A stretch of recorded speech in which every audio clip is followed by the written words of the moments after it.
Laura never imagined that a phone call could change everything.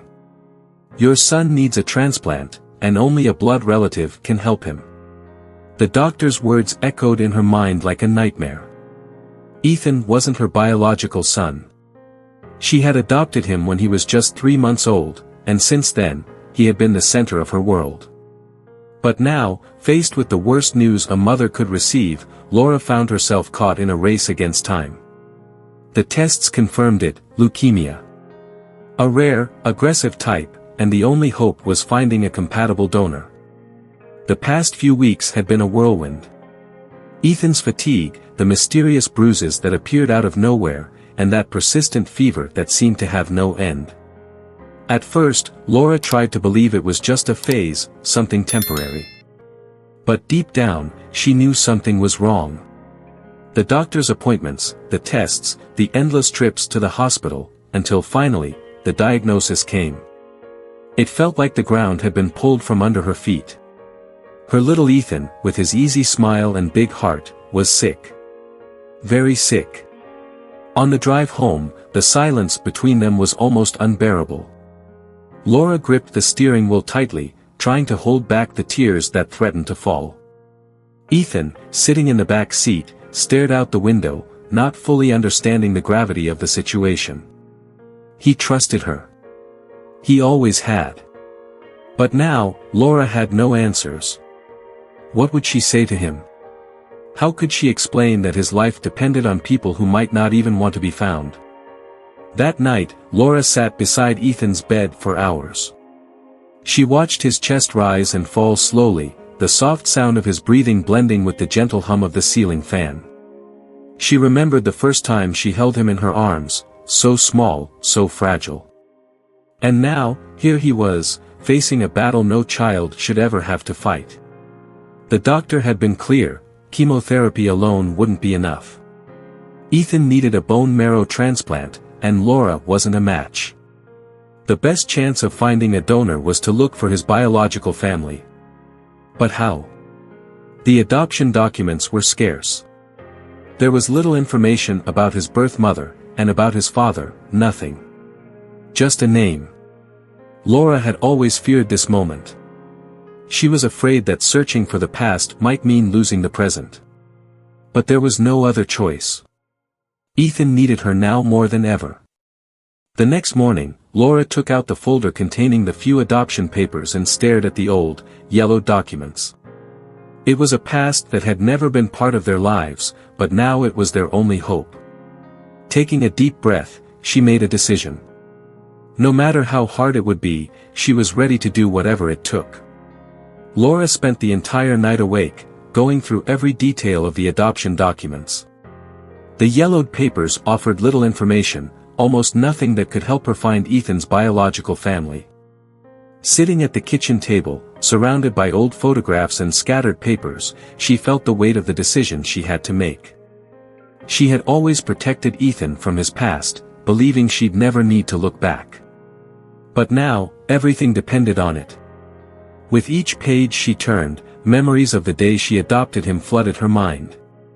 The feeling of holding him for the first time, so small, so defenseless. He was her son, even if their blood said otherwise. Laura had raised Ethan with all the love she had, teaching him to be kind, curious, and strong. And now, she watched all that strength being threatened by something she couldn't control. It was nearly 5 in the morning when Ethan appeared at the kitchen door, rubbing his sleepy eyes. "Mom, you didn't sleep?" he asked in a weak voice. Laura smiled, trying to hide her worry. "Just a little, sweetheart.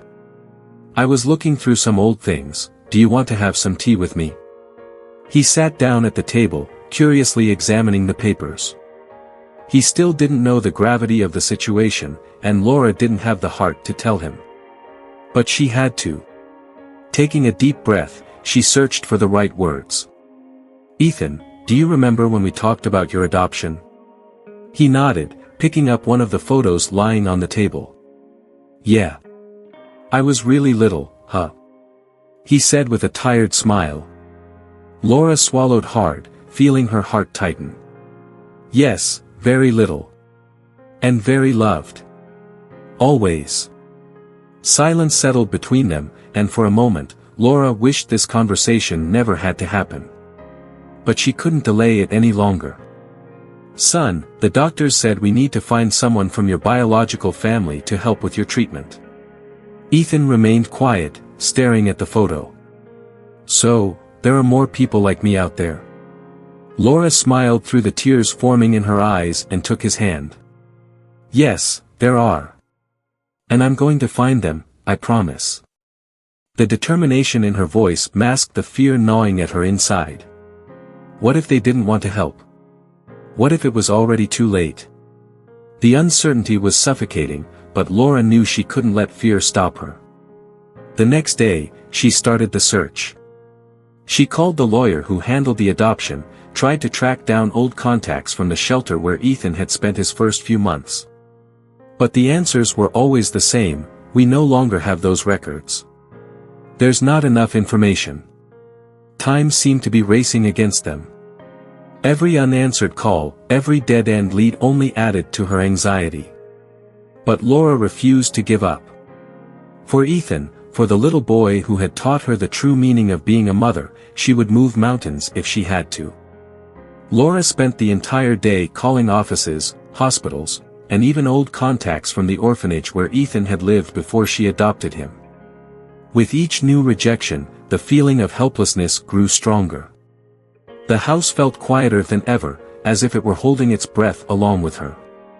Laura stared at the phone, hoping that at any moment, good news would come from the other end of the line. But nothing. Just empty promises and silence. In the midst of her desperate search, a memory she had always avoided revisiting surfaced: the day of the adoption. The social worker who handed Ethan over to her seemed uneasy, as if she were hiding something. Back then, Laura hadn't asked any questions. She was so overjoyed to finally become a mother that she didn't worry about the details of Ethan's past. But now, every omission felt like an insurmountable obstacle. Digging through an old box forgotten in the closet, she found an ancient folder filled with documents she thought were lost. Among registration forms and medical reports, there was a letter she had never read carefully. Her hands trembled as she unfolded the yellowed paper. It was a letter written by Ethan's biological mother, just before she gave him up for adoption. "I wish things were different. I wish I could take care of him, but I can't. I hope he finds a family that truly loves him. Please, if he ever needs to know who I am, tell him it was never a lack of love." Laura felt a lump in her throat. That mother, whom she had never met, had left a piece of her heart in that letter. But there was no address, no phone number, no clue that could lead her to her. Only a short signature: Marjorie. However, at the bottom of the page, something caught her attention. In faded letters, there was the name of a city: Henderson, Nevada. It wasn't much, but it was more than she had before. That night, while Ethan slept in the next room, Laura sat in front of her computer and began searching. Henderson wasn't a large city, and maybe it would be possible to find some clue. Each photo that appeared on the screen, each name she found on social media, felt like a small ray of hope. But what if Marjorie didn't want to be found? What if she had moved on and didn't want to reopen old wounds? Deep down, Laura knew that this search wouldn't just be about finding a donor. It would be about understanding a past she had always tried to leave behind. But now, it was no longer a choice. It was a necessity. Closing the laptop, she took a deep breath and looked toward Ethan's room. He needed her more than ever. And Laura would do everything within her power to save him, even if it meant facing difficult truths. Laura stared at the computer screen, her eyes locked on the name of the city: Henderson, Nevada. It was her only lead, a loose thread that might lead her to Marjorie. The problem was figuring out where to start. She decided to call the orphanage again. This time, she insisted more, explaining the gravity of the situation. The woman on the other end of the line seemed hesitant, but after a few seconds of silence, she said something that made Laura's heart race. "I think I remember a woman named Marjorie. But it was a long time ago. She used to send letters in the early years, asking about the boy. Then she stopped. Do you have any information on where she might be now? Laura asked, holding her breath. I'm sorry, but no. I just remember that in her last letter, she mentioned moving to California. It was a dead end. The lead was fragile, but Laura knew she had to hold on to it. Every detail mattered. Over the next few days, she called public records offices, scoured social media, and reached out to acquaintances. Every call tested her patience, every search seemed to lead to a dead end. Meanwhile, Ethan was starting to feel the effects of his treatment. The paleness in his face was becoming more noticeable each day, and his energy seemed to be slipping away. He still tried to keep his spirits up, but Laura could see the exhaustion in him, his dark circles, his weaker smile, and the questions he avoided asking. Mom, we're going to find them, right? Ethan asked, fiddling with the drawing he was coloring. Laura knelt beside him, gently holding his hand. We will, my love. I promise. Inside, the uncertainty weighed on her. She was racing against an invisible clock, and every lost minute felt like a sentence. One sleepless night, a memory surfaced out of nowhere. Years ago, the social worker had mentioned that Ethan's biological mother used to work as a waitress at a small restaurant in Henderson. Without hesitation, Laura grabbed the phone and started searching for restaurants in the area. After several frustrating attempts, she found a family-owned diner that seemed to match the description. She called, trying to keep her anxiety in check. Hi, I'm looking for a woman named Marjorie. She used to work there a few years ago. On the other end, an elderly voice responded cautiously. Marjorie, yes, I remember her. But she moved. I think it was somewhere in California. Laura closed her eyes, trying not to let the disappointment sink in. Once again, California had come up as a possible destination. Do you have any contact information? Anything that might help me? There was a long, almost painful pause. I'm not sure, but maybe my daughter knows. They were friends. Laura quickly jotted down the number, her heart pounding. Finally, a door was opening. The next morning, with a cup of cold coffee beside her and the phone trembling in her hands, she made the call. A young woman answered, and when Laura mentioned Marjorie's name, there was a brief hesitation. Why are you looking for her? Laura swallowed hard, feeling the weight of her response. Because my son needs her. Laura sat on the couch, the phone still clutched in her hands. The conversation with the young woman had revealed more than she had expected. Marjorie was living in a small coastal town in California called Santa Rosa. The phone number Laura received came with a warning: she might not want to talk about it. Taking a deep breath, Laura slowly dialed the number. Her fingers trembled. The phone rang 3 times before a rough voice answered. Hello. Laura hesitated for a second, feeling her heart race. Hi, I'm looking for Marjorie. The silence on the other end stretched. Who's calling? Laura swallowed hard. My name is Laura. I'm Ethan's mother. The silence grew even heavier. Laura could hear the woman's breathing shift, as if she were trying to absorb the weight of those words. After a long pause, a short response finally came. I can't talk right now. And the line went dead. Laura sat still, staring at the dark screen of her phone. She knew Marjorie hadn't hung up by accident. There was fear in her voice, maybe regret. Perhaps something even deeper.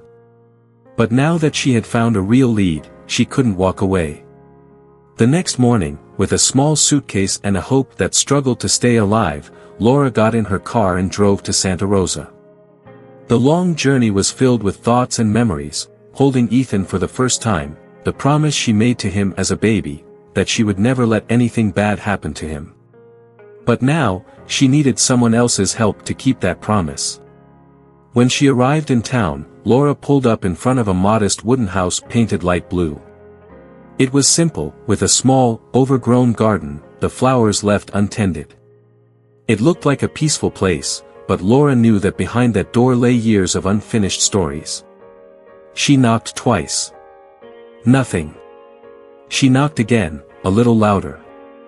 Slow footsteps approached, and the door cracked open just enough for Laura to see a pair of tired brown eyes. Marjorie. Time had left its mark on her face, deep lines, hair pulled back in a careless bun, and an expression that carried more than just years. It carried secrets. "I knew you'd come," Marjorie said, her voice filled with resignation. Laura took a deep breath, holding back her tears. "He needs you." Marjorie looked down, gripping the door as if she were afraid to let it open. "I can't. He will die if we don't do something," Laura interrupted, her voice trembling. "You're his only chance." Marjorie remained silent, her eyes shining with something between guilt and fear. Laura could feel the weight of the decision pressing down, but she couldn't leave any room for doubt. "I'm not here to judge you," Laura continued. "I just want to save my son." The tension on the door slowly eased, and finally, Marjorie opened it all the way. "Come in." Laura stepped inside, feeling that she was entering a new phase, one full of unanswered questions and buried fears. But time was against them. Ethan needed a decision. And fast. The strong aroma of coffee lingered in the air, mingling with the faint scent of aged wood. Laura sat at Marjorie's kitchen table, watching the woman in front of her. Marjorie stirred her cup of tea absent-mindedly, not saying a word, as if she were gathering the courage to face what was coming. "He's very sick, isn't he?" Marjorie finally broke the silence, without lifting her eyes. Laura took a deep breath. "Yes. The doctor said that without a transplant, her voice faltered, and she needed a moment to gather herself. "He doesn't have much time."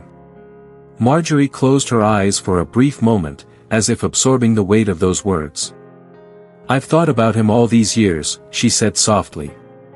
"I never knew if I did the right thing."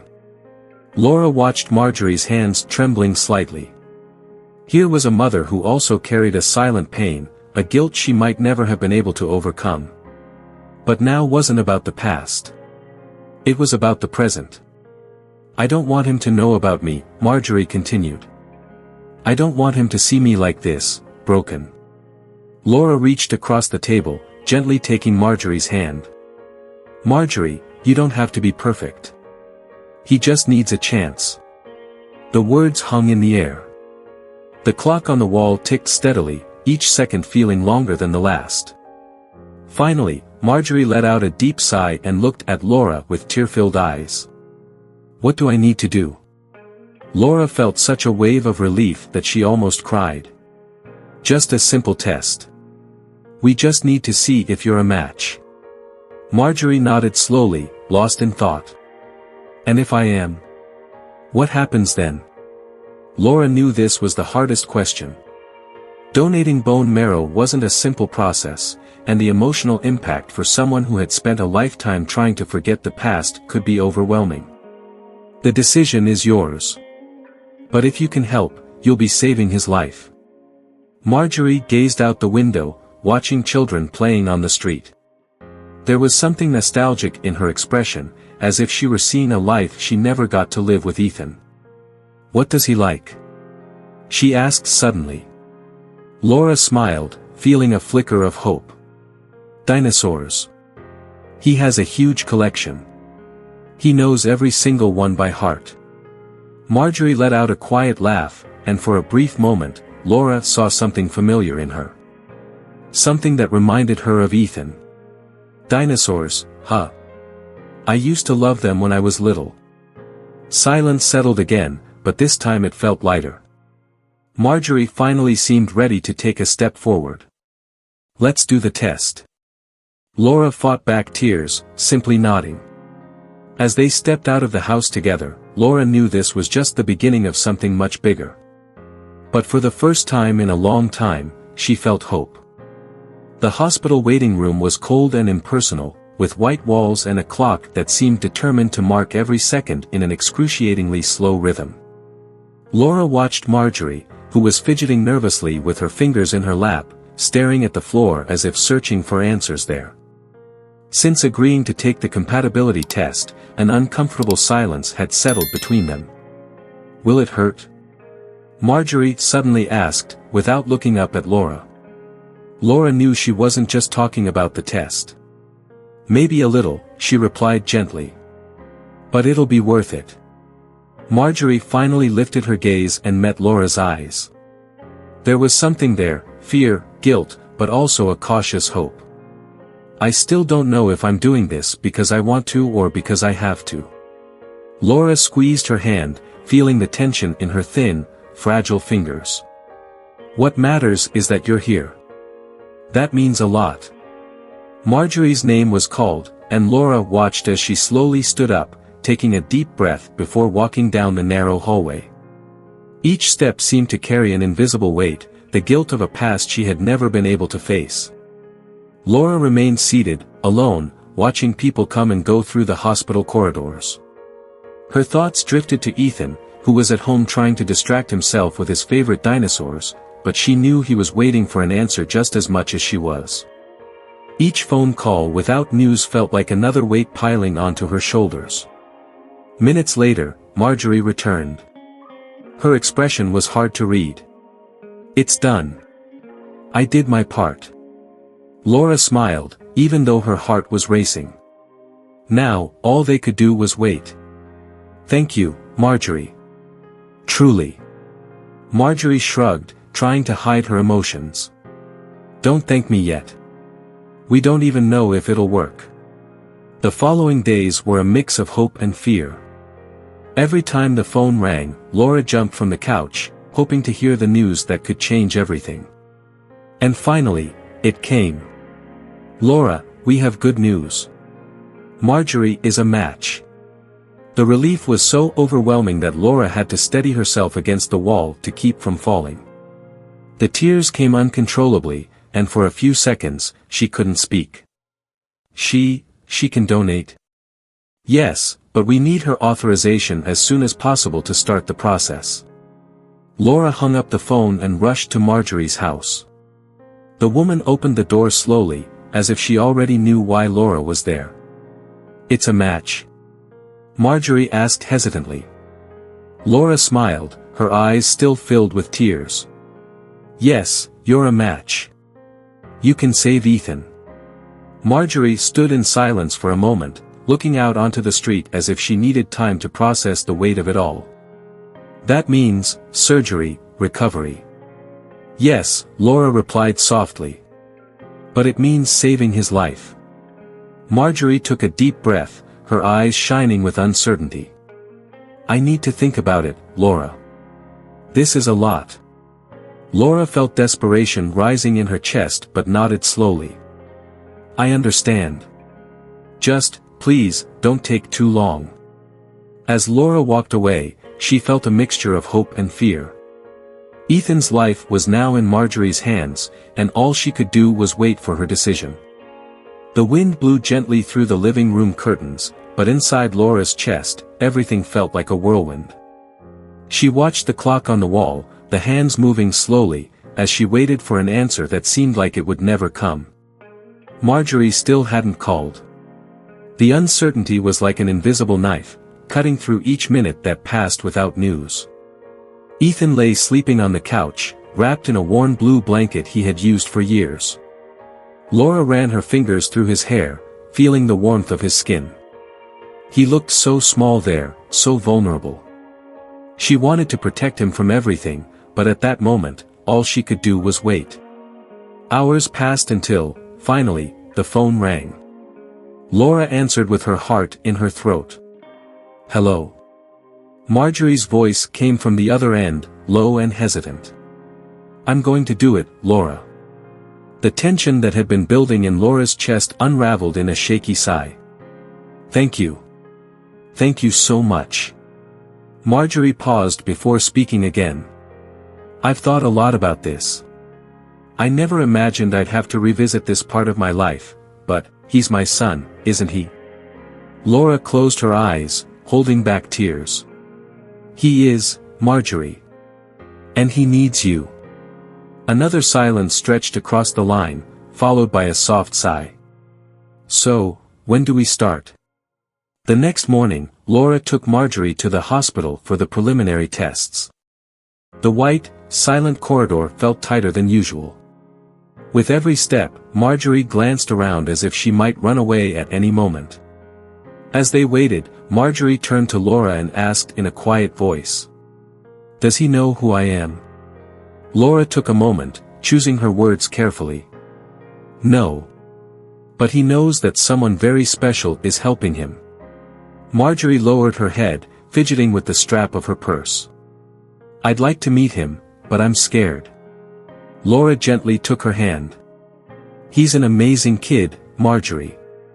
And I know he'd love to meet you, whenever you're ready.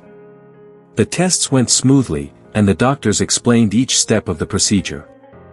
Marjorie listened in silence, but Laura could see the fear hidden behind her eyes. It wasn't just about the medical process, it was about facing everything she had left behind. Hours later, as they drove home, Marjorie stared out the window, lost in thought. I'm not a good person, Laura. Laura kept her eyes on the road, but her voice was steady. You're here now. And that's what matters. Marjorie turned back to the window, letting a silent tear fall. Laura knew this decision hadn't been easy, but Marjorie had taken the most important step. And for now, that was enough. The hospital waiting room felt colder than last time. Laura paced back and forth, her hands clenched in nervous anticipation, her eyes fixed on the door to the operating room. Marjorie was in there. The procedure would take hours, and all Laura could do was wait. Ethan lay on a hospital bed across the hall. Even pale and weak, he still managed to smile at his mother. We're almost there, aren't we? He asked, his voice faint but filled with hope. Laura smiled, trying to hide the exhaustion in her eyes. Yes, my love. Everything is going just right. Ethan reached out and held Laura's hand tightly. I wish I could meet her. Laura hesitated for a moment, knowing exactly who he was talking about. One day, maybe. But for now, she's already doing so much for you. Ethan closed his eyes, tired but satisfied with her answer. Laura gently caressed his face, feeling the weight of the moment settle deep within her. Hours later, the doctor appeared in the hallway. Laura's heart pounded in her chest. He walked towards her with a calm but serious expression. The surgery was a success. The transplant was completed without complications. Now we need to monitor Ethan closely over the next few weeks. Laura felt her legs weaken, and tears welled up in her eyes before she could even speak. Thank you, doctor. The doctor gave her a reassuring smile, patting her shoulder gently before walking away.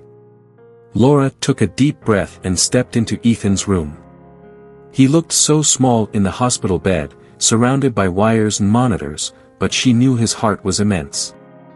Later, when Marjorie woke up from the anesthesia, Laura entered her room hesitantly. Marjorie looked exhausted, but there was something different about her. Is he okay? Marjorie asked, her voice hoarse. Laura smiled, wiping away a tear. He's safe, thanks to you. Marjorie stared at the ceiling, a tired smile forming on her lips. I never thought I could do anything right for him. Laura sat beside her, gently taking her hand. You did more than right, Marjorie. You gave him a second chance at life. Marjorie closed her eyes for a moment, taking a deep breath. I'd like to meet him someday, if he wants to. Laura smiled, squeezing her hand softly. He will. And when you're ready, I'll be here for that. The room fell into silence, but this time, it was a peaceful one. Laura left knowing that despite everything, a new beginning was waiting for all of them. The days passed slowly, but each one felt like a small step toward Ethan's recovery. The pale color in his face began to give way to a soft blush, and Laura noticed little improvements that allowed her to breathe with more hope. He laughed more, talked more, and even started drawing his favorite dinosaurs with enthusiasm again. Laura sat beside his bed, watching his every move as if she wanted to capture these moments forever. "Mom," Ethan said, holding one of his drawings. "When I get better, can we go see real dinosaurs?" Laura smiled, swallowing the emotion that threatened to spill over. "Of course, sweetheart. We'll go wherever you want." Ethan closed his eyes, gripping her hand tightly. "I love you, Mom." She squeezed his hand back, feeling tears fall, but this time, they were tears of relief. "I love you too, honey. So much." While Ethan slept, Laura stepped out of the room and walked down the hospital's quiet corridor. Outside, she found Marjorie sitting on a bench, gazing up at the sky as if trying to organize her thoughts. Laura approached slowly and sat beside her. "He's getting better," Laura said, breaking the silence. Marjorie offered a small smile without taking her eyes off the sky. "I'm glad to hear that." For a few moments, they sat in silence until Marjorie let out a deep sigh. "Do you think he'll want to meet me someday?" Laura turned to her, choosing her words carefully. "I think he will. He has a big heart. And when you're ready, he'll be there." Marjorie discreetly wiped her eyes, a small smile escaping. "I'll try." Laura knew it wouldn't be easy for Marjorie, but in that moment, she realized that some wounds from the past were finally starting to heal. That night, as Laura drove home, she let the cool wind blow through the open window. She thought about everything that had happened, how life takes unexpected turns, and how sometimes, help comes from where we least expect it. Walking into her house, she looked at Ethan's photos scattered around the living room and smiled. She had learned that being a mother isn't just about giving birth. It's about being present, fighting, and loving, even in the hardest moments. Laura knew the road ahead was still long, but now, something was different: hope. And what about you? Do you think blood ties are stronger than bonds of the heart? I'd love to hear your thoughts. Stay tuned for another moving story.